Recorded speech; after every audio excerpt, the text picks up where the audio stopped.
Well, everyone talks. Well, when we talk, we inspire, we inform, we educate, we entertain. We just bring you that feel that you need to carry on each and every day and get the best out of every day. Well, we are now here to bring you the next element on the show. I've been talking about it from the early hours of the show right up to this point in time, and finally, the time is ripe and the time is right for us to have this conversation on this morning's episode of Power Solutions. Lagos, Nigeria. Welcome, welcome. My name is Collins.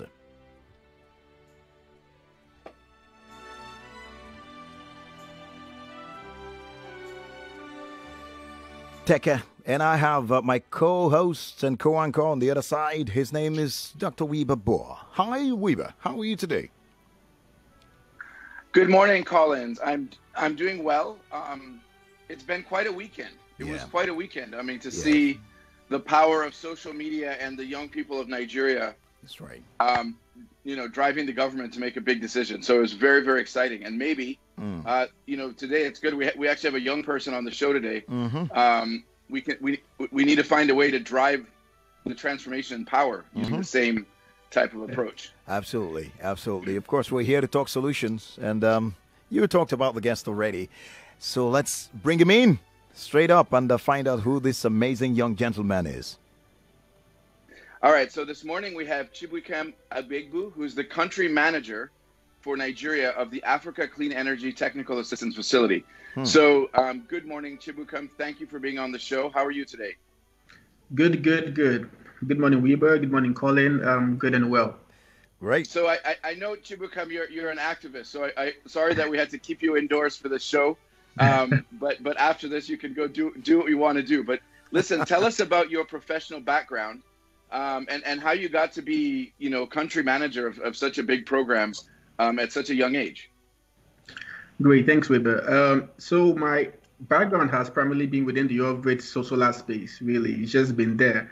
My academic background was in energy and environmental engineering, and just from when I left university after my master's degree, I worked a bit with a solar company in the UK, and then came back to Nigeria, and I've just been in the off-grid solar space since then.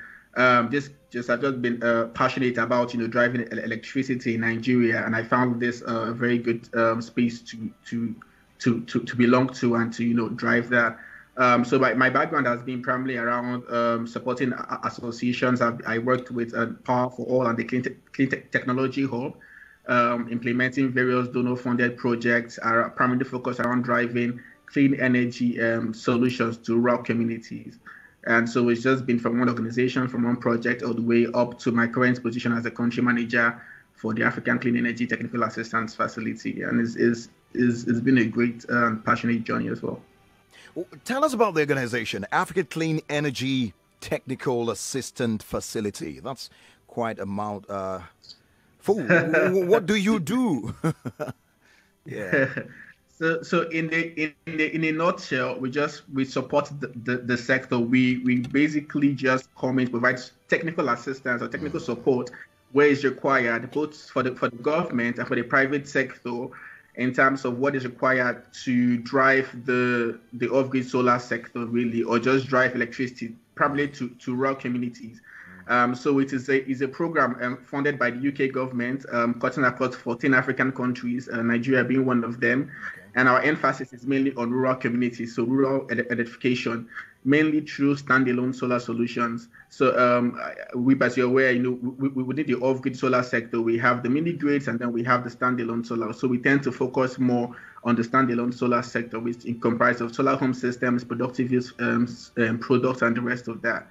So our work mainly is just providing technical assistance. We could be around policy and regulatory support. It could be around addressing fiscal barriers, catalyzing investment, just coordination, knowledge management, and all of that. Just what is required to just drive the market forward.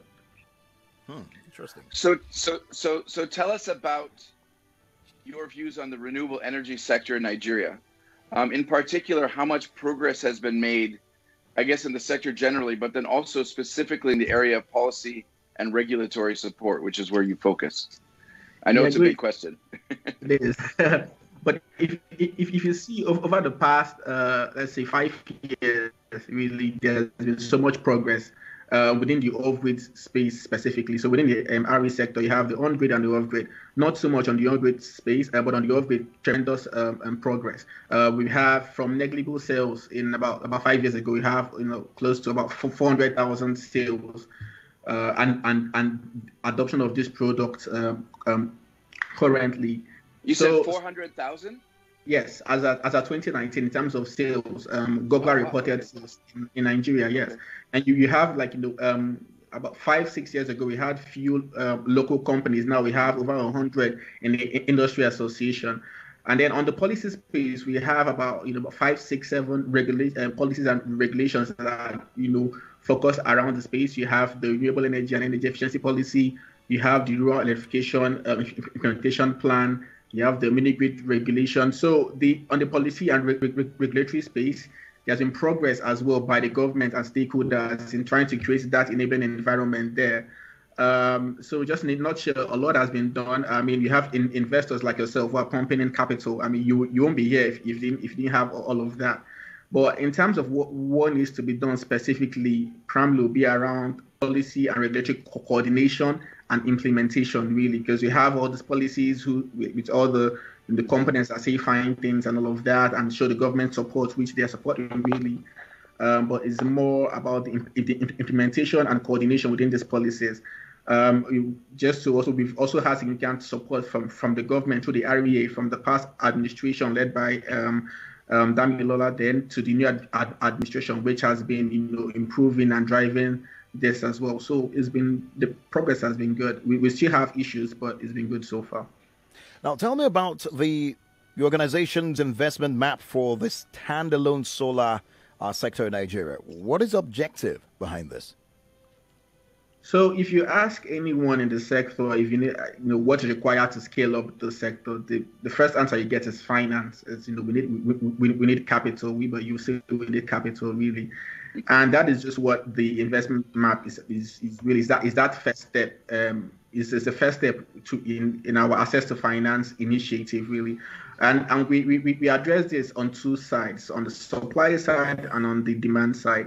And what the investment map really is looking to do is three things. The first one is to look at what the trends has been in terms of financial inflow into the sector, debt, equity, grants, public, private, foreign, domestic, and all of that. Just get that trend for standalone solar. Then second, you look at what the barriers have been so far, versus if you look at the market opportunity, why hasn't this scaled up to meet the market opportunity? What have been the barriers so far? And then thirdly, just find out what are the tailored models, what is required, what kind of models, how do investors navigate the space? There's the issue of forex, but how can we tell an investor, how can an investor navigate the space and all of that? So it's more like a guide, or what I call a shopping tool for investors to say, this is the landscape, this is the opportunity, this is the trend, this is the progress that has been made. Well, these are the barriers and the issues, but this is how you can bring in your investment into the sector, and this is how you can basically navigate the issues on the ground. So that's what that map is all about. It's more like a template that we can now use to work with the investors and all the other financiers we have across the ACE program and our partners to say, take this, look at this, and then bring in your finance using this tailored models for the sector. Okay, so Chibuikem, in your earlier answer, you did talk about that the regulation is moving in the right direction and all that, but I think you talked about consistency. So can you give us some examples of, well, I guess consistency and implementation? Can you give us an example or two of where the regulation is really positive, perhaps, but maybe it's in the implementation that the sector is still now having a struggle? Yeah, great. So I think the first part would be, if you look at the National Renewable Energy and Energy Efficiency Policy that sets goals for what the government tends to achieve in terms of renewables and targets, and you look at the SE for All Action Agenda too, they are both aligning towards the same thing, but then the targets and the ways they are going towards that are different. But then these are basically government policy documents, so there's lack of coordination or consistency between both. And if you go to the policies, you find about how the government has to create, for example, incentives, VAT, import duty waivers, VAT waivers, provides, there are just several things that the government has to provide in terms of creating that enabling environment, incentives to support the local companies and the local market. So we have all of that clearly defined in the regulations, which is meant to, which shows the government's support and the government's vision there. But then these are not being implemented really. So that's the issue, that's the gap. So the government says this, and the government is moving towards this, but it's not implementing this, and we find that this sometimes are even in conflict with the activities of the government and in other sectors as well. So that's just in a nutshell. It's mainly looking at what those key deliverables are, and then just implementing them and not just having them out there on the policy. Lagos, we're having a chat with Chibuikem Agbaegbu. He's the country manager, Nigeria, Africa Clean Energy Technical Assistance Facility. And this show is called Power Solutions. Let's bring you up to speed now in case you want to be a part of the broadcast at any time. Maybe you have a question. You're inspired by the young gentleman who's holding such a, very strong position and very vital position as far as the Power Solutions is concerned right here. You could send a message or call us live. But let me bring my next question to you. In your view, right, what are some of the barriers to investment and market opportunity within the sector in Nigeria? So I've spoken about the policy and regulatory issues as well in terms of implementation and coordination. We're talking about issues around barriers to investment, like the forex issues, talking about import duty waivers issues as well. Talking about lack of recently, we just adopted quality standards for standalone solar products, but up until mid this year, it was an issue because it had influx of substandard products in the sector.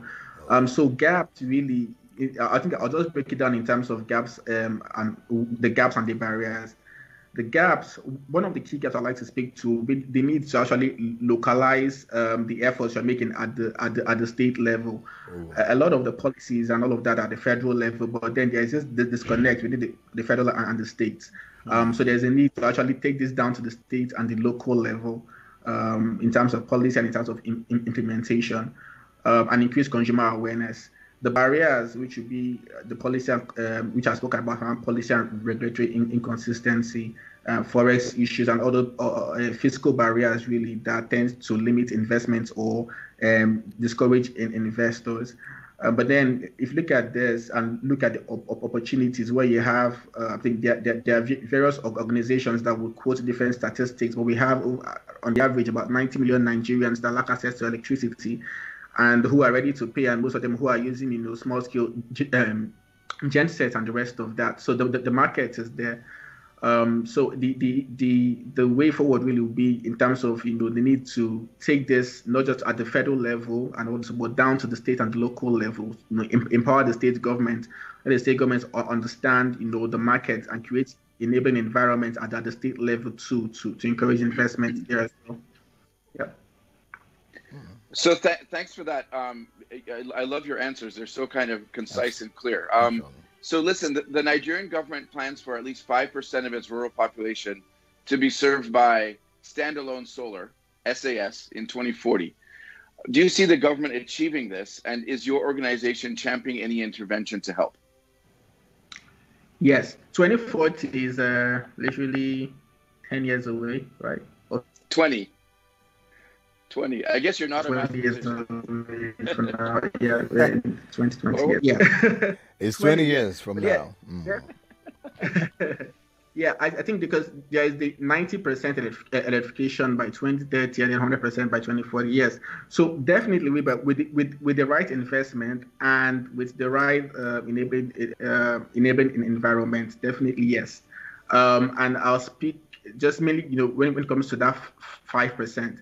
So you already have a clear, from the work that has been done around data mapping and the studies that have been done by various program funders like NOMAP and the rest. You have a clear idea where this off-grid population are, and then with the current investment flow and with increased investments and addressing the current barriers that I had mentioned, and the issues around policy and regulatory coordination.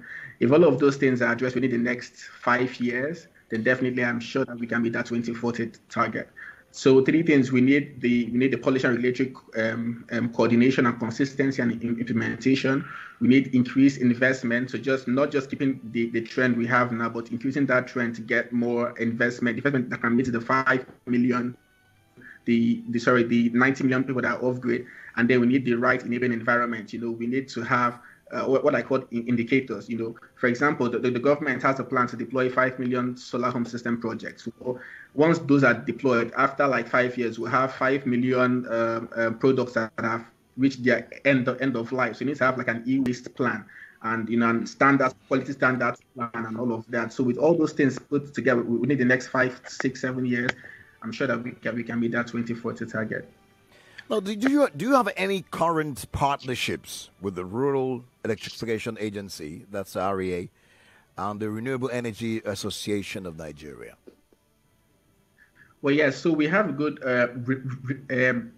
relationship with the REA and the Industry Association, and we've provided support to the REA in several ways. And currently, as part of our year 2 strategy, we're trying to also formalize our relationship with the REA and with the Industry Association.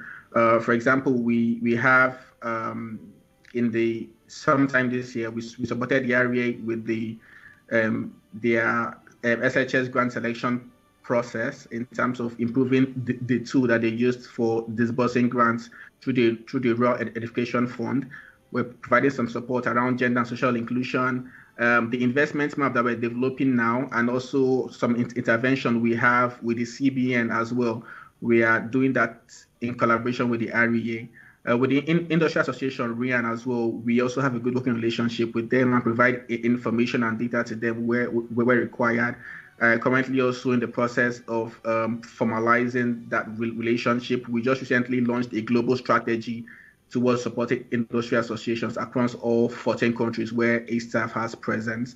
So yes, we have good working relationship. And just to speak a bit to the previous question, in terms of the interventions we have going, we have quite a few in terms of those supporting both the REA and RIAN and others. We have some work. We are currently working with 6 state governments, Lagos state government inclusive, in terms of helping to develop an electricity policy and the rest of that. We recently supported the SON with quality standards, and we are trying to set up a testing lab for them now. We have some work on consumer finance, the investment map. We are working with the Ministry of Environment and Nature to develop an e-waste framework. So we have several of those pieces ongoing. Currently, about 15 ongoing interventions across access to finance, policy and support, and the rest of that ongoing. Wow. Okay, so a lot going on. So it's a wow, Wiebe. We said the wow together. I was just listening to him. You can't make up these things if they're not reality. And I really liked his response to the question. I mean, he's giving us details, and everyone listening will be like, something is happening. And is this hope that we're about finding a solution to the power problem in Nigeria? Sorry, come again. Was that? Can you repeat the question?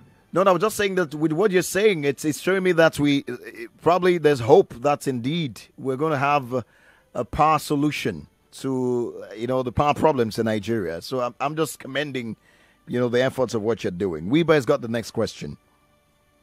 So listen, with all that you're doing, you said you're funded by the UK government.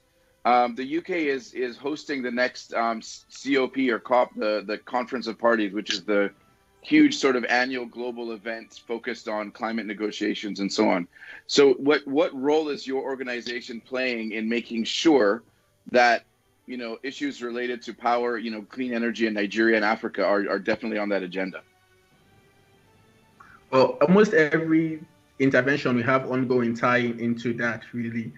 Everything I've mentioned tying into that. So basically, our work around providing technical assistance really to the area and all the private sector players really is to advance the delivery of standalone solar solutions.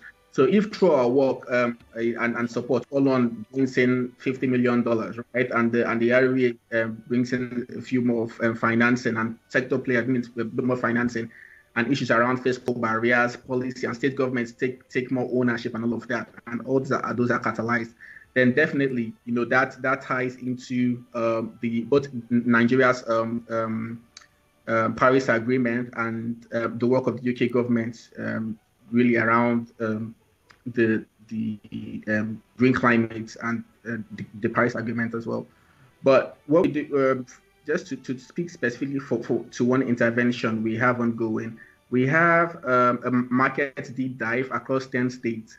And the aim of that deep dive really is beyond just what we discuss at the high level and the issues at the high level, is to go on the ground. So in each of the 10 states, it goes to the urban, peri-urban, and rural communities to find out what the adoption really is for solar. So using that data and that information to say, well, we are saying 200,000 sales are being recorded on the ground, but it's different because then these are mainly in the urban areas, but also in the rural areas. What do we now need to do to drive this to the rural areas of those that need it most?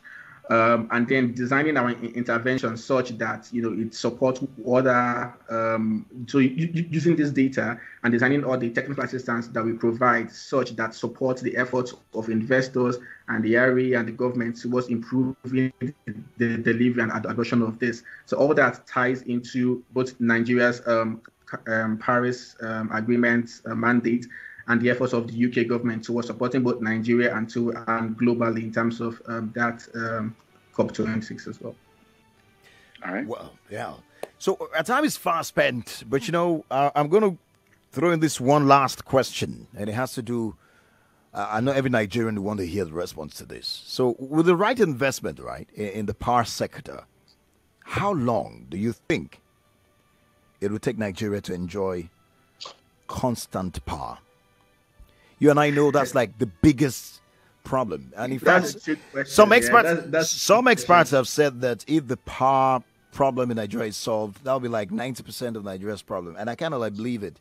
So what do you think? How long will it take us to experience that?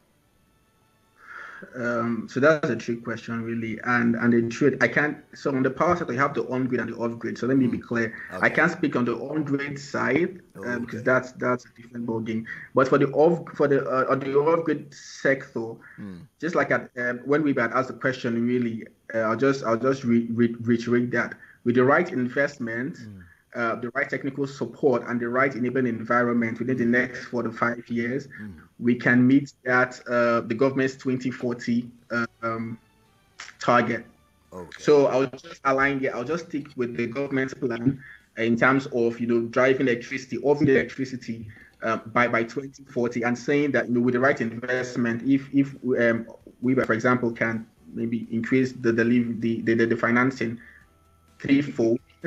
For example, and we also improve our implementations threefold as well within the next 5 to 7 years, and all this is done. Yes, we'll definitely meet the government's 2040 target. So Wiebe, part of it is in your hands, right? Yes. Yeah.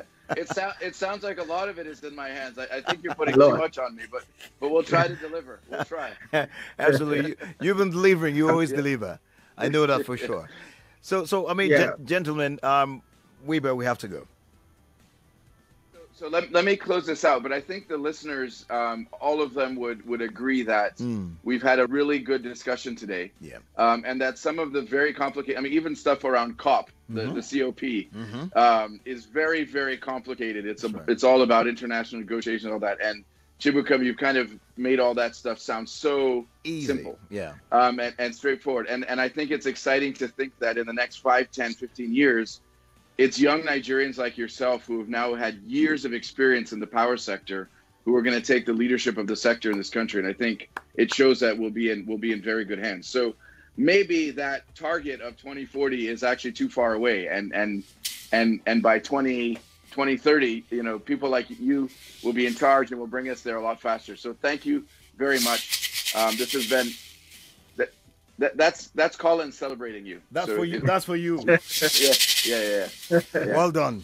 So thanks so much, and again thanks, and any final words? No, I just thank you, Wiebe. Thanks, Collins, and I just just look forward to just delivering our electricity mandate. Really, that's a deep passion for myself, and Wiebe just always available to provide whatever support we can to make sure that you increase your funding threefold. Just let me know. All right. Sounds good. All right. We'll do that offline. Okay. Thanks, Collins. Have a great week. Absolutely. Thank you so much. Lagos, thanks for being a part of the conversation. There you heard the conversation with Chibuikem Agbaegbu. He's a country manager, Nigeria, Africa Clean Energy Technical Assistance Facility. There you also heard Wiebe, who's my co-host. Next week, we'll be here again with another guest. Guys, that's it. The show's over. You stick around. The news is coming up in just a moment. My name is Collins.